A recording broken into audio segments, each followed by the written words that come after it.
একজন আল্লাহর ওলি রাস্তার পাশে গাছতলায় বসে থাকতো। তো পাগল মানুষ দেখলে তো অনেকে অনেক কথা বলে, টিটকারি মারে, অপমান করে, আছে না?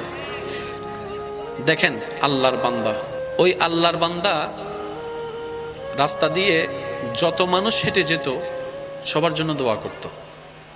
সুবহানাল্লাহ।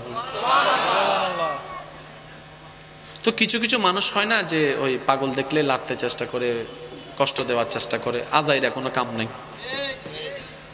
তো ওনাকে যদি কেউ কষ্ট দিত, সাথে সাথে উনি সিজদায় পড়ে যে কষ্ট দিয়েছে তার পক্ষ হয়ে রবের কাছে ক্ষমা চাইতো, কান্না করে বলেছে। একটু ভাবেন শান্তিটা আসলে কোথায়, কি কেমন হলে শান্তিটা পাওয়া যায়? যে কষ্ট দিয়েছে তার জন্য আল্লাহর কাছে ক্ষমা চাইতো কান্না করে করে, আল্লাহ মাফ করে দাও না, মাফ করে। কারণ সবাই জানে আল্লাহ নিজের হক মাফ করলেও বান্দার হক মাফ করে না। 1 কোটি বছরের নামাজ আল্লাহ চাইলে মাফ করে দিতে পারে, কিন্তু বান্দার থেকে যে 1 টাকার হক খেয়েছে, কিংবা কথা দিয়ে কষ্ট দিয়েছে, কিংবা ঠেস মেরে কথা বলেছে, এটা যদি বান্দার অন্তরে আঘাত থেকে যায়, এটা আল্লাহ মাফ করবে না যতক্ষণ না বান্দা মাফ না করে। এবার একজন ওনাকে জিজ্ঞেস করছেন, হুজুর কেউ আমাদেরকে আঘাত দিলে আমরা 10টা দিই, সুবহানাল্লাহ, আপনি সহ্য করে আছেন কিভাবে? কেউ আমাদেরকে একটা কথা শোনালে আমরা 10টা শোনাই, কেউ আমাদেরকে একটা আঘাত দিলে 10টা আঘাত দিই। নাউজুবিল্লাহ। আপনি ওনার জন্য দোয়া করছেন কেন? উনি যে উত্তরটা দিয়েছেন একটু মনের কান দিয়ে শুনলে আমি খুশি হব। উনি বলছেন, আমি তার ক্ষতি কেমনে চাই যে আমার নবীর উম্মত। আমি তার দুশমন হতে পারি, সে আমার ক্ষতি চাইতে পারে, কিন্তু আমি তো চাইতে পারি না। আমি ওই উম্মতের ক্ষতি কেমনে চাইবো যেই উম্মতকে জান্নাতে দেওয়ার জন্য, সুখে রাখার জন্য নবী রাহমাতুল লিল আলামিন শাহিন শাহ বাদশাহ হওয়ার পরও গরিবের জিন্দেগিকে আপন করে নিয়েছেন, মেরাজে যাওয়ার পরও আবার দরাতে ফিরে এসেছেন, রব্বি হাবলি উম্মতি বলে আজীবন কান্না করেছেন। ওই নবীর চোখের পানির কারণ তো আমি হতে পারবো না, আমি হতে পারবো না। আমি চাই না আমার কারণে কেউ হাসরের ময়দানে আটকায় যাক, আমি যেন নবীর দরবারে আসামি না হই, সেজন্য আমি আগে থেকেও মাফ করে দিচ্ছি, তার জন্য ক্ষমা চাচ্ছি। ওনারাই আল্লাহর বলি, ওনাদের এখানে শান্তি আছে। খিদা লাগলে কি করতে হয়? খাইলে কি বলে? সত্যি করে বলেন, আওয়াজ দিয়ে বলেন, কি খাইলে কি বলে? মানুষকে খাওয়াইলে, বলেন না ভাইয়া, মানুষকে খাওয়াইলে শান্তি কি পেটে না মনে? মানুষকে খাওয়াইলে কি বলে? তার মানে আপনি কি বুঝলেন? অন্যকে খাওয়াইলে আপনার মনের শান্তি, অন্যের জন্য করলে আপনার মনের শান্তি, অন্যকে হাসাইলে আপনার মনের শান্তি, অন্যের জীবন সুন্দর করলে আপনার মনের শান্তি দিবেন কে? এক কথায় বুঝেন, আপনি নিজের দায়িত্বে নিজের জায়গা থেকে অন্যের জন্য করবেন, ওনার আল্লাহ আপনার জন্য করবে। সিস্টেম এটাই। এবার আমরা বোকামি করলাম কি? সিস্টেম কি? অন্যের জন্য করব, ওনার আল্লাহ আমার জন্য করবে। আমরা সেই জায়গায় না গিয়ে অন্যেরটা নিতে গিয়ে সুখে থাকার জন্য। এবার বুঝতে পারছেন যে অন্যের জায়গায় খাইয়াও কেন সুখে থাকা যায় না? আপনি ওনার বান্দাকে কষ্ট দিয়েছেন, ওনার আল্লাহ আপনাকে দিবেই। যেটাকে আমরা বলি অন্যের জন্য গর্ত করলে, একটু জোরে বলা যাবে? কেন বলা হয়? আচ্ছা, আপনি যদি একটা গর্ত করেন ডান পাশে, আপনি কি জীবনে ওই রাস্তা দিয়ে যাবেন? কারণ আপনি তো চিনেন, তাহলে গর্তে পড়বেন কিভাবে? রব বলে যে তুই যেদিকে করছস তার জন্য একটা আমি অন্যদিকে, তুই জানোস না 3টা কুড়ে রাখছি। তোর থেকে মনে আছে যে কাঠগড়ের রোড, বদদারের রোড তো তোর কাছে মনেই নাই, গর্ত আছে বলে তুই জানোস না, কিন্তু আমি 3টা করে রাখছি। এবার বলেন, সুখে থাকতে গেলে প্রধান উপায় কি? অন্যকে সুখে রাখতে হবে। তো যারা ব্যবসায়ী ভাইয়েরা আছেন, 1 নাম্বার বলে 2 নম্বর কাজ বেশি করবেন, শান্তিতে থাকতে পারবেন। 1 কেজি বলে আধা কেজি দিয়ে দিবেন, বেশি ভালো থাকতে পারবেন। অনেকে আছে খুব দ্রুত লাভ করে ফেলেন। উনি ব্যবসায়িক খাতে 5-এ 20 আনছেন, আল্লাহ ওনার জীবনে এমন একটা সিচুয়েশন অন্যদিকে তৈরি করে দিছে, 1 কোটি। এবার 1 কোটি থেকে যদি 20 যায়, 80 লাখ টাকা লসে আছে। লাভ হতে হবে চতুর্দিকে, কথা বলতে হবে রে ভাইয়া, লাভ শব্দটা হতে হবে চতুর্দিকে। আমরা বোকামি করে একদিকে লাভ করতে গিয়ে 3 দিকে লস করে বসে থাকি, এবার টোটাল অঙ্ক টান দিলে লস। আমরা পাবো না কেন? যেখানে আমাদের রব হচ্ছে রহমান। আমাদের কমতি কিসের? যেখানে আমাদের রব হচ্ছে গনি। আমরা অভাবে থাকবো কেন? যেখানে আমাদের রব কাদির। আর একটু জোরে বলতে হবে। আমরা অন্যের মুখাফেক্ষি হব কেন? আমাদের রব তো শাইয়িন কাদির। আমরা এত মন খারাপ করব কেন? আমাদের রব তো করিম। আর একটু জোরে। আমরা এত নিরাশ হব কেন? আমাদের রব তো গফফার। আমরা এত ভয়ে থাকবো কেন? আমাদের রব তো সত্তার। আর সব কিছু মিলে আমরা তো নবী রাহমাতুল্লিল আলামিনের, আল্লাহর হাবিবের উম্মত। তো পাওয়ার পার্সেন্টেজ তো আমাদের বেশি হওয়ার কথা।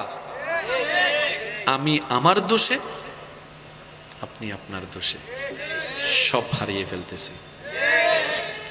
আল্লাহ আমাদের সবাইকে নবীর আদর্শে জীবন গড়ার তৌফিক দান করুন। মনে রাখবেন, প্রত্যেকটি ক্রিয়ার একটি বিপরীত প্রতিক্রিয়া থাকে। ইন্ডিয়াতে যে গাছটা কাটা হবে সেটার এফেক্টের শিকার আমি হব, আপনি হবেন, আমরা হব। আমরা যে নদীটা নষ্ট করতেছি এটার এফেক্টের শিকার অন্য দেশ হবে। অর্থাৎ আপনার কারণে আমি আসামি, আমার কারণে আপনি আসামি। এক কথায় আল্লাহ তাআলা কারো উপর জুলুম করে না, বরং মানুষই নিজের উপর নিজে জুলুম করে। আল্লাহ আমাদের সবাইকে একটু বুঝদান করুক। এবার বলেন, আমরা কি লাভে আছি না লসে আছি? একটু জোরে বলেন না, লাভে আছি না লসে আছি? এখন আমাদের দরকার কি? তো লস থেকে লাভে যাইতে গেলে একটু ওভার পরিশ্রম তো লাগবেই। সেজন্য 5 ওয়াক্ত নামাজ কম্পালসারি করতেই হবে, তাহাজ্জুদ মাঝে মধ্যে পড়তেই হবে, সোম বৃহস্পতিবারে মাঝে মধ্যে রোজা একটু কষ্ট হলেও রাখতে হবে, মাঝে মধ্যে একটু দান সদকা একটু বাড়াই দিতে, মানুষের সাথে মুস্কি হেসে কথা বলার অভ্যাস করে নিতে, সহ্য করার ক্ষমতা অর্জন করে নিতে, ক্ষমা করা দেওয়ার মতো সুন্দর মন অর্জন করে নিতে, এক কথায় মানুষকে সুন্দর জীবন দেওয়ার মতো সর্বোচ্চ চেষ্টা করতে, যদি ভালো থাকতে চান। এছাড়া দ্বিতীয় কোনো উপায়? আর এগুলা সবগুলা করতে বান্দা চেষ্টা করলে বাধা দিবে কে? শয়তান। বলেন না, বাধা দিবে কে? তো শয়তানের সাথে যুদ্ধ করার জন্য ইমানি শক্তি লাগবে না, সেই জায়গায় আপনাকে নবীর প্রেমের মোহাব্বত দিয়ে অন্তরের ইমানটাকে শক্তি বানাইতে হবে, আল্লাহর উপর তাওয়াক্কুলটা বাড়াই দিতে হবে। বলেন সুবহান। মনে রাখবেন ভাইরা, একটার সাথে একটা কানেক্টেড, একটার সাথে একটা। আমি কি বুঝাতে পারছি কথা? কষ্ট নেন নাই তো আমার কথা? আপনি নবীর মোহাব্বত দিয়ে আগে দিলটা সাজাই ফেলেন। বিশ্বাস করেন, আপনি এখানে এমন কিছু প্রশান্তি পাবেন যেটা আপনি আগে কখনো ছোঁয়া পান নাই। সুবহানাল্লাহ বলা যাবে? আমার ভাই বলছে, উম্মত দরুদ পড়লে নবী শুনে। কেমনে শুনে? আল্লাহ যেমনে শুনায় তেমনে শুনে। কিছু একটা সিচুয়েশন আপনার সামনে হচ্ছে শুনছেন, আপনার মনে হবে এই একই ঘটনা আগেও কখনো আপনার সাথে হয়েছে। না, ইনই ফানলার ইনি তিল্লে হবো ফানলা বরাবর ইল্লা হয়। আপনি এগুলো কি দেখতেছেন? মনে রাখবেন, জানার পরও কিছু জানা বাকি থাকে, বুঝার পরও কিছু বোঝা বাকি থাকে। একটা ছোট্ট বাচ্চা, সদ্য 3 দিন যার বয়স, কত বছর? 3 দিন। সে প্রস্রাব পায়খানা কিচ্ছু চিনে? আগুন বরফ কিচ্ছু চিনে? জোরে বলেন না, চিনে? ঠান্ডা গরম কিচ্ছু জানে? খাবার শক্ত নরম কিচ্ছু বুঝে? কিচ্ছু জানে না। কারণ জানার মতো বুঝ। চিৎকার করে যখন কান্না করে সবাই কোলে নেয়, কান্না থামে না। একজনে কোলে নিলে কান্না হাসিতে রূপান্তর হয়, তিনি কে? এবার বাচ্চাকে কখনো প্রশ্ন করছেন, দাদির কোল তো কোল, নানির কোল তো কোল, শাশির কোল তো কোল, সবাই তাদের করছে। কান্না থামে নাই, কিন্তু একজনে নিয়ে ও বলে নাই।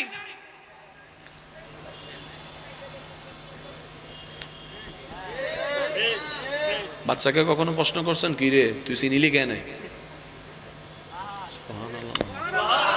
ছোট বাচ্চারা আর কোনদিন ফুসর করছি না কি রে তুই চিনিস কেন?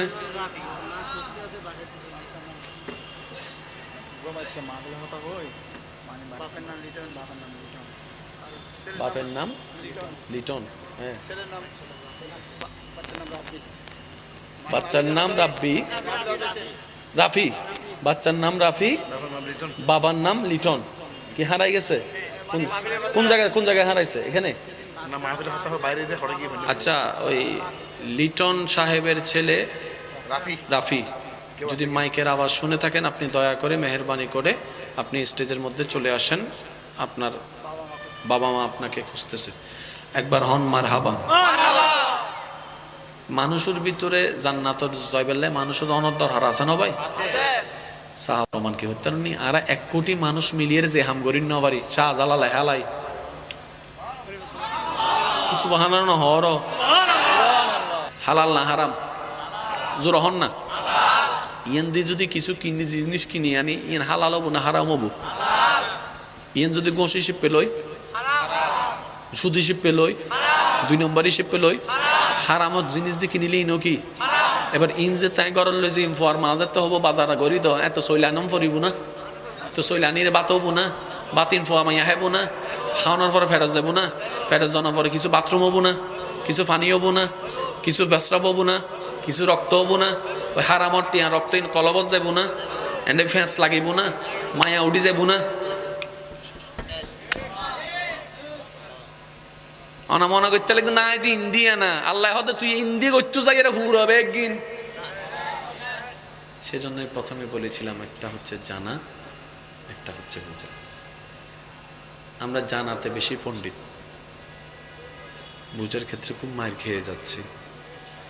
আমি একটা কথা মনে প্রাণে বিশ্বাস করি, পাবো না কেন? যেখানে আমার রব রহমান। দিল দিয়ে শুনলে হয়তো বুঝতে পারবেন, শেষ ভালো যার সব ভালো তার আওয়াজ দিয়ে একটু বলতে হবে সুবহানাল্লাহ, সুবহানাল্লাহ। আচ্ছা, ওনারা মাঝে মধ্যে হনুমিককে বইতে এলে রাস্তা দিয়ে আঁটিলে ফিসুদি ডাক্কি ফান লাগে না? না লাগে, ভান লাগে কেন? মঙ্গল গ্রহ তো নাই সিধে মাঝে মধ্যে লাগি না ফিসে ফিরে সাইড দেখিও আর নাম দড়ি ডাক্কি দুনি। কি শুনেছেন আপনি? কি শুনেছেন? ডাকটা শুনেছেন? কে ডাকলো? আপনিও তো অনেক কিছু শুনেন। আচ্ছা,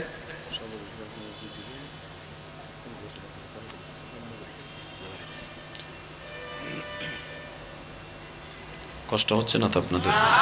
যতক্ষণ ভিতর ভালো না থাকবে ততক্ষণ কেউ ভালো থাকতে পারে না। আর ভিতর ভালো থাকে, আলা বিযিক্রিল্লাহি তাতমাইন্নুল কুলুব।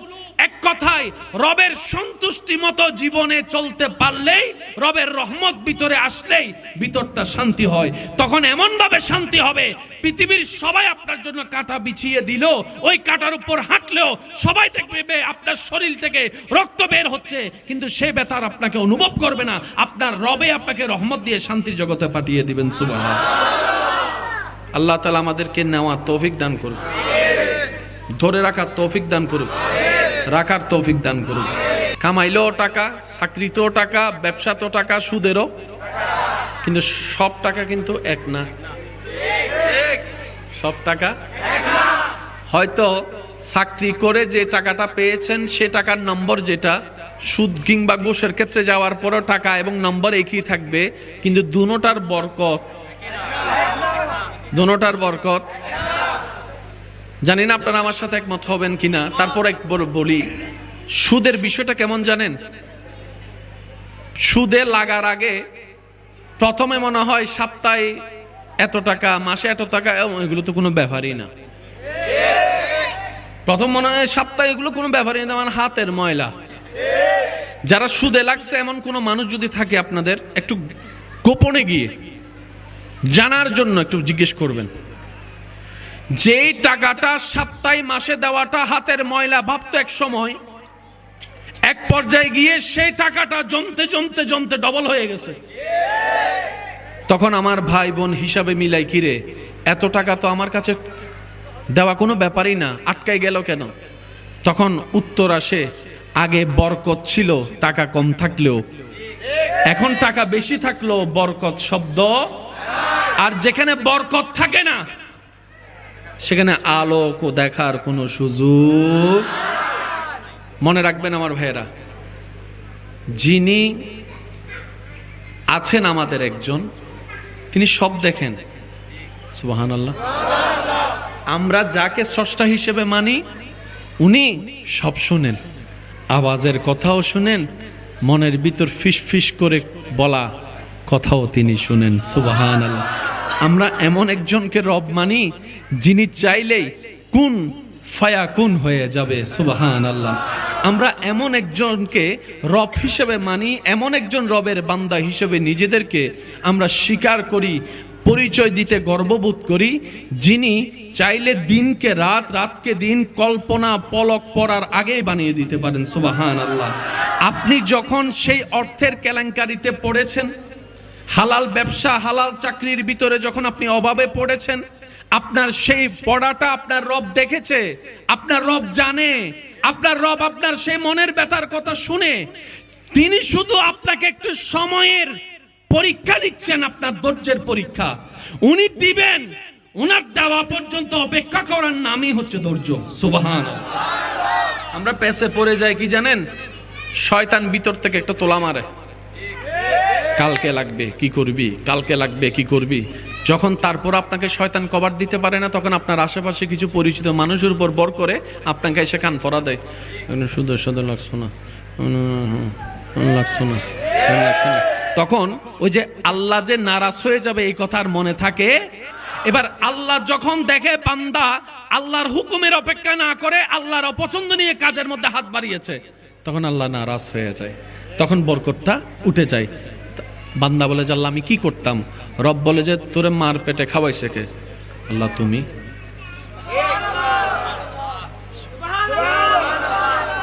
আমি শুনি নাই। এমন ভাবে সুবহানাল্লাহ বলবেন যেভাবে বললে আপনার দিল শান্তি হবে, ওই রকম বলে। এমন ভাবে সুবহানাল্লাহ বলে রবের প্রশংসা করেন, রবের পবিত্রতার প্রশংসা করেন যেন রব খুশি হয়ে যায়, এভাবে বলেন সুবহানাল্লাহ। ইয়া আইয়ুহাল্লাযীনা আমানু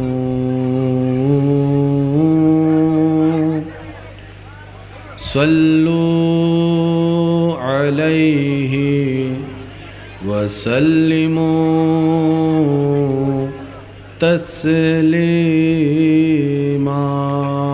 সাল্লাল্লাহু আলা সাইয়্যিদিনা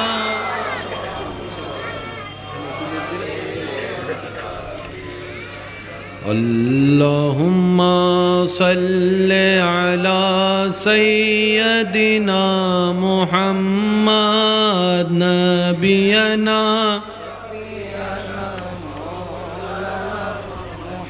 আর একটু মোহাব্বতের আওয়াজে আল্লাহুম্মা সাল্লাল্লাহু লা ইলাহা লা পড়িয়ে লা ইলাহা লা ইলাহা হাসবি রাব্বি জাল্লাল্লাহ মা ফি কলবি গায়রুল্লাহ নূর মুহাম্মদ সাল্লাল্লাহ লা ইলাহা ইল্লাল্লাহ লা ইলাহা লা ইলাহা ইল্লাল্লাহ লা ইলাহা লা ইলাহা লা মাওজুদা ইল্লাল্লাহ লা মাশহুদা ইল্লাল্লাহ লা মা'বুদা ইল্লাল্লাহ লা ইলাহা ইল্লাল্লাহ লা ইলাহা লা ইলাহা ইল্লাল্লাহ। শেষবারের মতো সবাই একই আওয়াজে লা ইলাহা লা ইলাহা। অধ্যকার ইউসুফ আলী, বাপের বাড়ি ইসহাকের পুল, কালামিয়া বাজার, বাকলিয়া।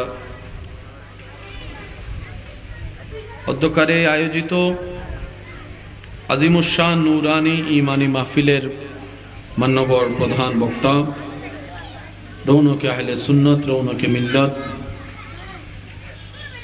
হযরতুল ইল্লাম জনাব মৌলানা আরিফ রায়হান আল কাদেরী মাদ্দাজিলুল আলী সাহেব, আজকের মাহফিলের সম্মানিত মান্যবর বিশেষ আলোচক, রৌনকে আহলে সুন্নত হযরতুল ইল্লাম জনাব মৌলানা মোহাম্মদ বেলাল উদ্দিন সাহেব, নাত পরিবেশনায় খেদমত নিবেদন করেছেন শায়ের আহলে সুন্নাত শায়ের মৌলানা মোহাম্মদ বুরহান উদ্দিন কাদেরী সাহেব সহ অতিথি হিসেবে আছেন বিশিষ্ট সমাজসেবক জনাব মুসা সাহেব সহ আমন্ত্রিত অতিথিবৃন্দ, উপস্থিত এলাকার মান্যবর ব্যক্তিবর্গ, মুরব্বিয়ান আজম, হাজিরানে মজলিস, আল্লাহর প্রেমিক, নবীর প্রেমিক, ইমানদার ভাইয়েরা, আসসালামু আলাইকুম ওয়া রাহমাতুল্লাহি তাআলা ওয়া বারাকাতুহু। আল্লাহ পাকের দরবারে সবাই শুকরিয়া আদায় করে একবার বলি আলহামদুলিল্লাহ। আল্লাহ মেহেরবানি করে আমাদের জীবনের সবার কবিরা সগীরা গুনাহ মাফ করে দিন, আমিন। আল্লাহ মেহেরবানি করে আমাদের সবার মা বাবার গুনাহ মাফ করে দিন, আমিন। আমাদের যত আত্মীয় স্বজন এবং এই এলাকায় যত কবরবাসী এই মুহূর্তে কবরের কঠিন আযাবে কষ্ট পাচ্ছে, আল্লাহ মেহেরবানি করে প্রত্যেকটি কবরবাসীকে আযাব থেকে মুক্তি দান করুক, আমিন। সম্মানিত উপস্থিতি, সবার কাছে নিবেদন রাখব, যতক্ষণ আল্লাহ তাআলা আমাকে বলার সুযোগ দিবেন এই সময়টা সবাই একটু আন্তরিকতার সাথে মনের কান দিয়ে শোনার চেষ্টা করবেন, আর আমাকে একটু আওয়াজ দিয়ে সহযোগিতা করার চেষ্টা করবেন। সবাই বলি ইনশাআল্লাহ। আমার ব্যক্তিগত পছন্দের ভালোবাসার সাথে দিল থেকে নেওয়ার চেষ্টা করবেন, ইনশাআল্লাহ বলা যাবে।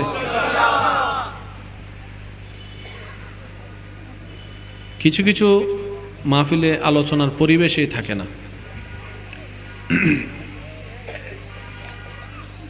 এতক্ষণ পর্যন্ত যে আলোচনাটাকে শুনেছেন, আল্লাহ পাক আমল করার তৌফিক দান করুক। আমার আওয়াজ কি ক্লিয়ারভাবে শোনা যাচ্ছে পিছন পর্যন্ত? মাশাআল্লাহ। আমি বেশিক্ষণ সময় নিব না, মুদ্দা কয়েকটি কথা বলে আপনাদের থেকে আমি দোয়া নিয়ে বিদায় নিব। তবে অনুরোধ রাখব, পয়েন্টগুলোকে বোঝার এবং ধারণ করার দুইটা চেষ্টা করবেন ইনশাআল্লাহ। আমরা একটু অঙ্কটা বোঝার চেষ্টা করি, কারণ আজকে না হয় কালকে তো কবরে যেতে হবে। দ্বিতীয় কোন অপশন বলেন না? দ্বিতীয় কোন অপশন, চয়েস করার মতো কোন অপশন? যে সমস্ত কর্মকাণ্ডর কথা উল্লেখ করা হয়েছে সেটা আপনি, আমাদের সমাজে, আমাদের পরিবারে, আমাদের দেশে, আমাদের মাঝে আছে না নাই? এগুলা যাদের কাছে থাকবে তাদেরকে কি মানুষের দলে ফেলবেন না অমানুষ?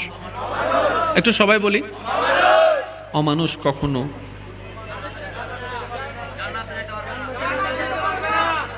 তাহলে অমানুষ জান্নাতে যদি যেতে চায় তাকে কি হতে হবে? তো মানুষ হওয়ার জন্য একটা গাইডলাইনের দরকার নাই? ওই গাইডলাইনের নাম ইসলাম। আমি ইসলাম কেন মানব? আমি ধর্ম কেন মানব? এক কথাই বলি, ধর্মর কাজ হচ্ছে অমানুষকে মানুষ বানানো। তো পৃথিবীতে তো ধর্মের অভাব নাই, আমি ইসলাম কেন নিব? কারণ যিনি মানুষ বানিয়েছেন সেই তিনি ভালো করে জানেন কোন জায়গার নাইট বল্টু কিভাবে টাইট দিলে কে সোজা হয়। ওই যিনি মানুষ বানিয়েছেন ওই আল্লাহ যে ধর্মকে সাজিয়ে দিয়েছেন, ইন্নাদ-দীনা ইনদাল্লাহিল ইসলাম, তাই ইসলামকে মানতে হবে অমানুষ থেকে মানুষ হওয়ার জন্য, কারণ ইসলাম আল্লাহ সাজিয়ে দিয়েছেন। সুবহানাল্লাহ। অঙ্ক কি মিলছে? এই যে কথা বলে না, কারণ সব জায়গায় জোরাজোরি চলে। আপনি যদি স্ক্রু বেশি টাইট দিতে যান, বলেন না রে ভাই, যতক্ষণ ভিতর ভালো না থাকবে ততক্ষণ কেউ ভালো থাকতে পারে না। আর ভিতর ভালো থাকে, আলা বিযিক্রিল্লাহি তাতমাইন্নুল কুলুব। এক কথায় রবের সন্তুষ্টি মতো জীবনে চলতে পারলেই, রবের রহমত ভিতরে আসলেই ভিতরটা শান্তি হয়। তখন এমন ভাবে শান্তি হবে, পৃথিবীর সবাই আপনার জন্য কাঁটা বিছিয়ে দিল, ওই কাঁটার উপর হাঁটলেও সবাই দেখবে আপনার শরীর থেকে রক্ত বের হচ্ছে, কিন্তু সে ব্যথার আপনাকে অনুভব করবে না। আপনার রবে আপনাকে রহমত দিয়ে শান্তির জগতে পাঠিয়ে দিবেন। সুবহানাল্লাহ। আল্লাহ তাআলা আমাদেরকে নেওয়ার তৌফিক দান করুন, ধরে রাখার তৌফিক দান করুন, রাখার তৌফিক দান করুন। কামাইলেও টাকা, চাকরিতেও টাকা, ব্যবসাতেও টাকা, সুদেরও, কিন্তু সব টাকা কিন্তু এক না। সব টাকা হয়তো চাকরি করে যে টাকাটা পেয়েছেন সে টাকার নম্বর যেটা, সুদ কিংবা ঘুষের ক্ষেত্রে যাওয়ার পরও টাকা এবং নম্বর একই থাকবে, কিন্তু দুনোটার বরকত জানি না আপনারা আমার সাথে একমত হবেন কিনা। তারপর একবার বলি, সুদের বিষয়টা কেমন জানেন? সুদে লাগার আগে প্রথমে মনে হয় সপ্তাহে এত টাকা, মাসে এত টাকা, এগুলো তো কোনো ব্যাপারই না। প্রথম মনে হয় সপ্তাহে এগুলো কোনো ব্যাপারই না, আমার হাতের ময়লা। যারা সুদে লাগছে এমন কোনো মানুষ যদি থাকে আপনাদের, একটু গোপনে গিয়ে জানার জন্য একটু জিজ্ঞেস করবেন, যেই টাকাটা সপ্তাহে মাসে দেওয়াটা হাতের ময়লা ভাবতো এক সময়, এক পর্যায়ে গিয়ে সেই টাকাটা জমতে ডবল হয়ে গেছে। তখন আমার ভাই বোন হিসাবে মিলাই, কিরে এত টাকা তো আমার কাছে দেওয়া কোনো ব্যাপারই না, আটকাই গেল কেন? তখন উত্তর আসে, আগে বরকত ছিল টাকা কম থাকলেও, এখন টাকা বেশি থাকলেও বরকত শব্দ, আর যেখানে বরকত থাকে না সেখানে আলোক ও দেখার কোনো সুযোগ।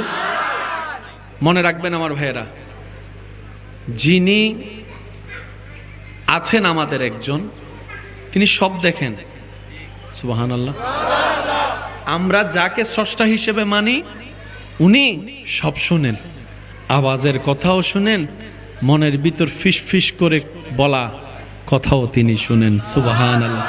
আমরা এমন একজনকে রব মানি যিনি চাইলেই কুন ফায়াকুন হয়ে যাবে। সুবহানাল্লাহ। আমরা এমন একজনকে রব হিসেবে মানি, এমন একজন রবের বান্দা হিসেবে নিজেদেরকে আমরা স্বীকার করি, পরিচয় দিতে গর্ববোধ করি, যিনি চাইলে দিনকে রাত, রাতকে দিন কল্পনা পলক পড়ার আগেই বানিয়ে দিতে পারেন। সুবহানাল্লাহ।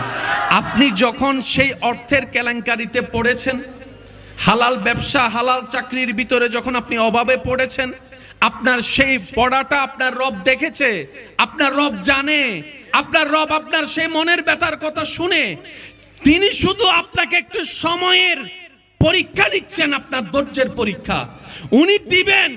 উনার দেওয়া পর্যন্ত অপেক্ষা করার নামই হচ্ছে ধৈর্য। সুবহানাল্লাহ। আমরা পেছে পড়ে যাই কি জানেন? শয়তান ভিতর থেকে একটা তোলা মারে, কালকে লাগবে কি করবি, কালকে লাগবে কি করবি। যখন তারপর আপনাকে শয়তান কভার দিতে পারে না, তখন আপনার আশেপাশে কিছু পরিচিত মানুষের উপর বর করে আপনাকে এসে কান ফরা দেয়, শুধু শুধু লাগছো না, লাগছো না, লাগছো না। তখন ওই যে আল্লাহ যে নারাজ হয়ে যাবে এই কথা আর মনে থাকে। এবার আল্লাহ যখন দেখে বান্দা আল্লাহর হুকুমের অপেক্ষা না করে আল্লাহর অপছন্দ নিয়ে কাজের মধ্যে হাত বাড়িয়েছে, তখন আল্লাহ নারাজ হয়ে যায়, তখন বরকতটা উঠে যায়। বান্দা বলে যে আল্লাহ আমি কি করতাম? রব বলে যে তোরে মার পেটে খাওয়াইছে কে? আল্লাহ তুমি।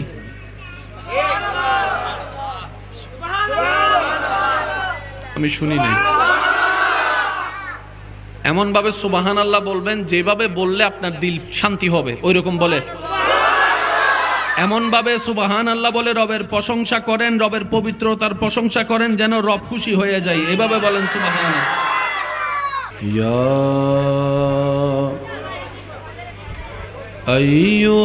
আইয়ুহাল্লাযীনা আমানু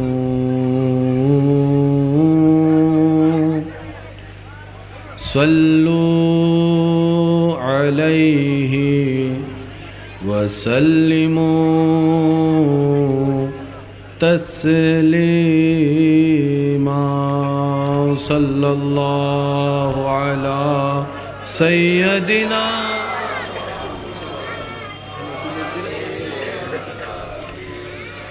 अल्लाहुम्मा सल्ले अला सय्यदिना मुहम्मद नबियना